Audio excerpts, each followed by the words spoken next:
Now, a story making headlines nationwide. The mayor of Colorado City, Tim Boyd, has resigned after getting backlash over a Facebook post yesterday.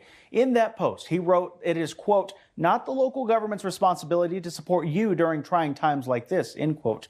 He said those without power or water should, quote, step up and come up with a game plan to stay safe, end quote. He says the city, county, along with power providers owe you nothing, and only the strong will survive, the weak will perish. Damn, okay. I mean, that's one way to be a leader, just telling your people to fend for themselves during a disaster. That's some next level. You know, even Immortan Joe sprayed his people with water once in a while. He's like, I've got a heart, come on. Like, here's a question. Why did this guy even want to be a mayor if he didn't want to help people? You don't become a doctor and then tell people, transplant your own liver, bitches! Why do I gotta do everything, huh? I'm a doctor! Now, the good news is the backlash was so fierce that this mayor immediately resigned. And honestly, it's probably safer for him now that he's gone. Because if you think frostbite is bad on your nose, you should see what it does to an exposed asshole. Now, after the people of Texas are done DIYing their own power plants, they'll probably want to know why this catastrophe happened in the first place. And while freak storms can't be prevented, it looks like Texas could have done a lot more to prepare for this eventuality. Officials with the council that manages most of Texas's grid says that outages are due to the state's natural gas suppliers not being able to tolerate such low temperatures. Power plants are not performing as expected, especially natural gas-fired power plants in Texas right now. Many of the thermal power plants, like natural gas-fired power plants, coal-fired power plants, and at least one nuclear unit, are not producing energy. They're suffering outages. Some people would point to the fact that Texas had its power supply deregulated back in the 90s, and you would say critics say that because of these businesses were focusing on profits, they were not necessarily concerned with maintenance and or winterizing the equipment to prepare for worst-case scenarios like we're experiencing right now. Texas is the only state to use its own independent power grid. That means it does not have federal regulations that might have better prepared Texas for an event like this. That's right.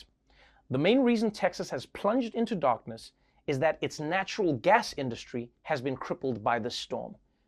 And that might have been preventable, except that Texas deregulated its power supply in the 90s, which was clearly not the wisest decision. I mean, trust me, as a man who lived through the 90s, you should probably rethink most of the decisions you made in that decade. But you see, this deregulation led to a lack of oversight that could have helped to keep the infrastructure maintained. But instead, for some reason, there are more people keeping tabs on Britney Spears than the Texas power grid. And this just goes to show you, you can't put profits over quality and safety. Money's not worth a whole lot if you have to burn it to keep warm. Look, the fact of the matter is, this situation is kind of embarrassing for Texas's leaders. I mean, this is the state that prides itself on its oil and gas industry, and now that industry has failed spectacularly.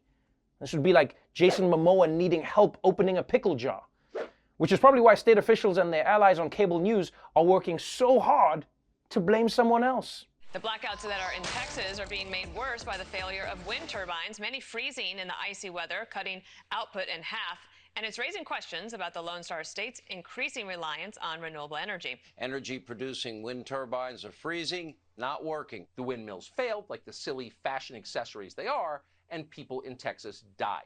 Think about if we were in the AOC world, fast forward 10 years, and everything is solar, everything is wind. If you don't have power to keep you warm, you're gonna die. A preview of what could happen if the AOC vision were reified throughout the United States. And this shows how the Green New Deal would be a deadly deal for the United States of America.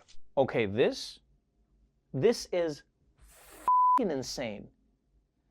These guys are so desperate to just let fossil fuels off the hook that they're blaming AOC and the Green New Deal, which, by the way, hasn't even happened yet, for something that's happening in Texas right now? But this just goes to show you, no matter what happens, no matter how far removed she is from the problem, conservatives can and will always find a way to blame the boogeyman, AOC. Rick Perry could have broken his arm as a kid, and he would have blamed it on AOC. Ah, my arm! Damn you, AOC! Oh, who's AOC, kid? She just hasn't been born yet, but you wait, you'll see.